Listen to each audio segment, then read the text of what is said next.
everyone, it's Leanne V. What's going on, y'all? It's Don Benjamin, and we got Corky here with us from the Pump Station and Nursery. Yes, and we are going to be talking about baby care 101 and breastfeeding. Yeah, a lot of stuff today, so. So exciting.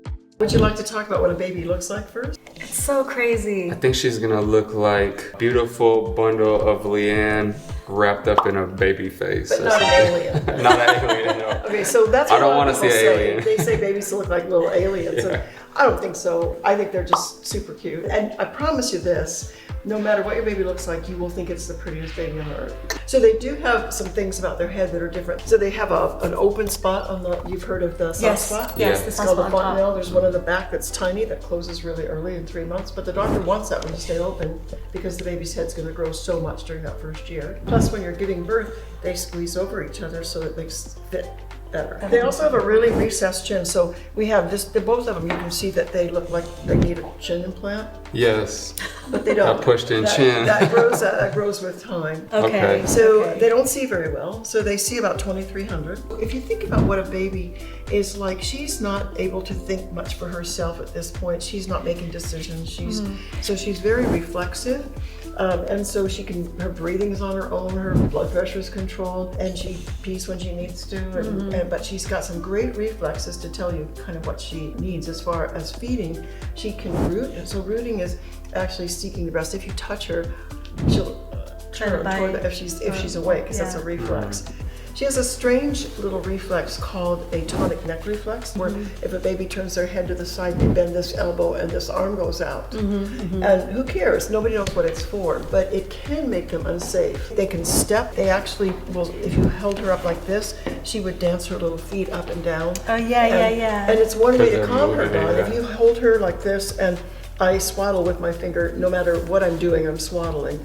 I'm going to push on the bottom of her feet, and that makes her more. So the reflex we talk about the most is the startle reflex, which is named the Moro, M-O-R-O. So you'll see that word, but startle. But I'm going to move her down to put her in the bassinet because she's asleep now. And just as I get here, I let that head fall. She'll startle. Their arms go out, their legs go out. They make a little C with this finger. I don't know why they do that, and they recoil right back in, and they scream. The things that you guys need is, you guys have a family around you, so you've got lots and lots of help. Yes. And tap that, really tap that. You have friends and neighbors, but I think what most people need ahead of time is, you may have hired a doula, you said. Yes. And she's here to teach you, not just to take over the care of your baby. Yeah. She's here to impart that knowledge. But having a parent me groups, mommy and me groups, those kind of things that are help. Know where your lactation consultant is, not just your doula. Find out from your pediatrician who they recommend. If you're having some struggles, you know where to call right away, because immediately postpartum, we're a little bit vulnerable and very raw, and we need support. So, you feeling good? Yes. So far? We're good. We're good. Yes. Let's talk about what babies need in order to thrive. So can you name a few things you think they need? Babies need love. Food. They need to be They need in a sleep. protected environment. They need safety. That's Yes. right. They need sleep. You Yes. said all of the right things. Okay. Yeah, you did great. And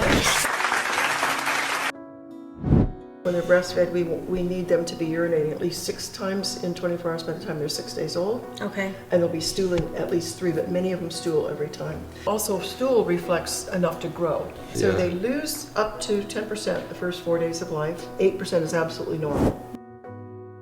In the hospital, they should have I don't know your particular hospital, but I'm sure they have this pump. This is the Medela Symphony, which is the hospital grade pump. And this is by Spectra. I love the feature of the rechargeable battery. Yeah, so you have a meeting or something and you think, oh, I might need to pump. So you just throw that in the car. This one is made by Medela. It's less expensive. It has a pour spout. It has a plug. It has a neck cord. So this just vacuums onto the breast. This is our favorite bottle. We like it because it has a bit of an areola, and it has this thing inside, I don't know if you can see that actually vents the bubbles that come into it from the vent above the milk line. But it is optional, you can take it out. Okay. We also recommend that you change from a level 1 nipple that it comes with to the preemie nipple, because it's the slowest flow. And we really want breastfed babies to get slow feeding. Well, all babies. Babies overfeed on bottles when it comes too fast, so we want to do it slow. So you're going to take this bottle, and you're going to pretend there's milk in it, But you don't want any milk in the nipple to start. And when she opens wide, then pop it in, but keep it straight. Now once she starts to suck, then you'll tilt it a little bit, but not much. And So you never want that to be filled with milk? Just... We want enough to go, so it's covering the hole, okay, but not pouring. Okay. If she starts looking a little overwhelmed or tipping her head back and forth or giving you jazz hands, that means she's overwhelmed. So then you would drop it down. And you can look online and even study something called paced feeding, so that it goes slow and then you lift it back up. Okay, and then have her some more. And so we would like it to take 12 to 20 minutes to take even 3 ounces. Okay. So now let's burp her, Dawn. You ready? Okay. Burp the baby. Okay. If I want to bring her up to burp, I'm just going to slide my hand up to her armpit. Is the burp so I'm right here, and I've got my fingers at the back of her head, and that's all I need. And I can just bring her straight up. You can go to your left side. Your head to hold her now. And yeah, so right like that. And now bring this other hand, and for you it'll be this one. And you're just going to rub her back or pat her a little back. But really use, your head's not holding her head well enough. Now bring her higher. Put your thumbs back here. Bring her over your shoulder. Put your thumb under her armpit, this one. Yeah, and I can keep her tucked in nice, and I can just bounce her there, and she can get a burp. Then one other thing is my favorite. I'm gonna have to see if I can do this on one leg. So I'm gonna put her on my lap. Can you do it? Just lean here so you've got one leg. And I've got my pinky under her arm. I'm on her cheeks, not her throat. And I'm going to lean her forward on the heel of my hand, and I'm really just going to squeeze her and rock her back and forth that way. That's my favorite burping position. So I can bring her back, bring her up. So I'm burping her. And it's not that much pressure that you're putting on the back. I actually squeeze a little bit. Pat, you can rub, you can pat. Try it between breasts. How do you know they need to be burped? Well, they're pulling back on the breast. 80 to 100 years ago, we were told not to pick up our crying babies, to leave them, let them cry it out, that you could kiss them on Christmas and the rest of the time give them a sandwich at lunch and put them outside. Great evidence-based information came along to rescue us from that thought, because your mother heart, your father heart, never going to feel good about that. So what we know now is the more we respond to our babies, the healthier they become. So that's called attachment or bonding. So attachment is necessary for normal mental health and development. Attachment parenting is not hard. It's just knowing it's okay to respond to your baby. If they're sleeping on their back, they're going to be near you, even in the daytime if they're taking a nap. And I noticed you have a house that has space on both levels for a bassinet. I'd want my baby sleeping where I can see them even in the daytime. And that's the recommendation. So the recommendation for sleep is that they're on their back. There's nothing in their crib.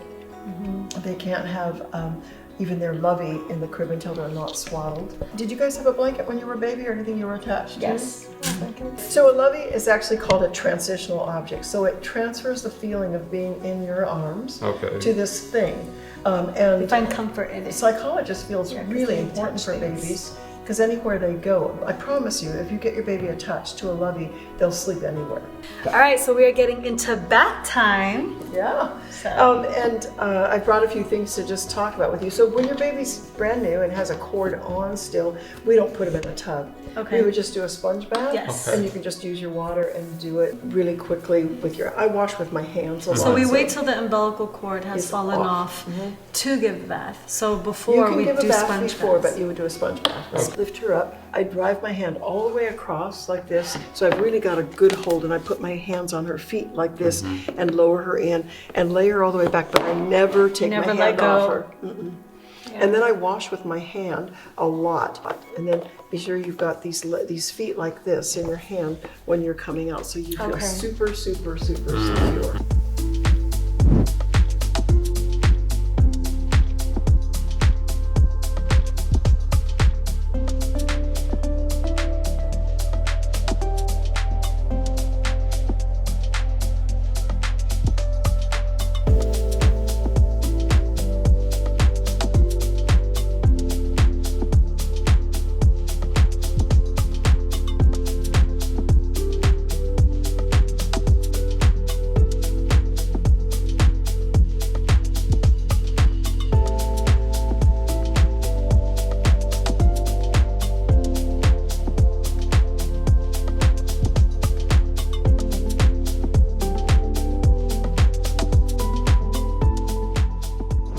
So you're choosing your pediatrician, and you'll visit that doctor a couple, 3 days after discharge from the hospital. That's the recommendation of the American Academy of Pediatrics. So they're looking to make sure she didn't lose too much weight, and then everything's going well. There's a condition called jaundice in babies that they're looking for that too. So if you notice that your baby's skin looks quite yellow, you should call. Okay. Anytime you're worried at all, pick up the phone. Every time you call and you think your baby's sick, they're going to say, does the baby have a fever? So you need a thermometer. Okay. So you would put her on her back to take her temperature. You would set that, like we just did.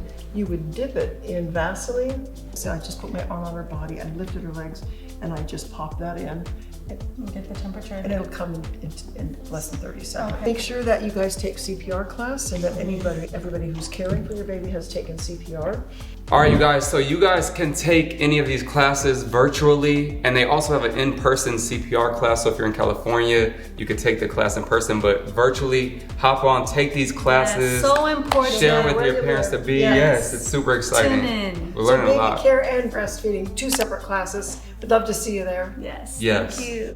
Thank you. You guys are great. I can't wait to meet baby. All right, guys, that's it for today. Thank you so much for watching, and special thank you to the Pump Station and Nurturing. And make sure you hit that subscribe because we do have part 2 coming for you guys. So Stay tuned. Stay tuned.